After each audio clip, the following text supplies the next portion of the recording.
Peace and love, you beautiful miracles of spiritual level of being. Nathan here from Spiritual Level of Being. And today I just want to do a little fix me up.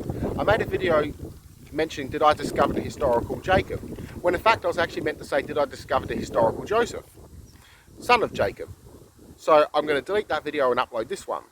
Now, there's no Egyptian records of a man called Joseph in ancient Egypt, yet he was meant to be a foreigner and right-hand man of the Pharaoh. This is unheard of and would be recorded in ancient Egypt. However, there is records of a man called Apparel, also written down as Aperia, which means servant of the god El, or servant of the God Most High. El being Yahweh's father, the original god of the Canaanites and Israelites.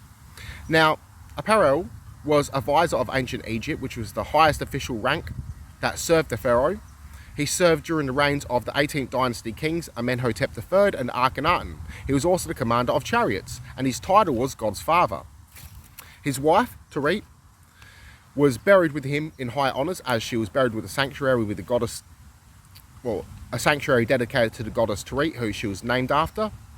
They had 3 sons, Seni, Hattai and Hugh. Sorry if I butcher these names. Now, Seni became a steward, Hattai became the priest of Nefertem, and Hugh became the commander of horses and the commander of chariots, and the scribe or recruit of the Lord of Two Lands. Now, his wife must have been very important, as she was the only woman in the New Kingdom period of Egypt buried with 3 coffins.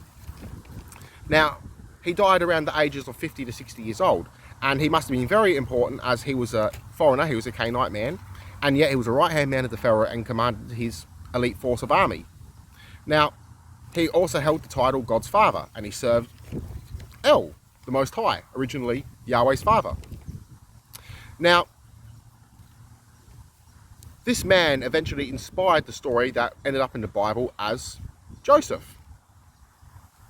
So I have not seen any other mentions of this on YouTube or Google so far, so I might be the first one to come to this conclusion. So peace and love everyone, I love you all, connect to one mind and soul. Namaste.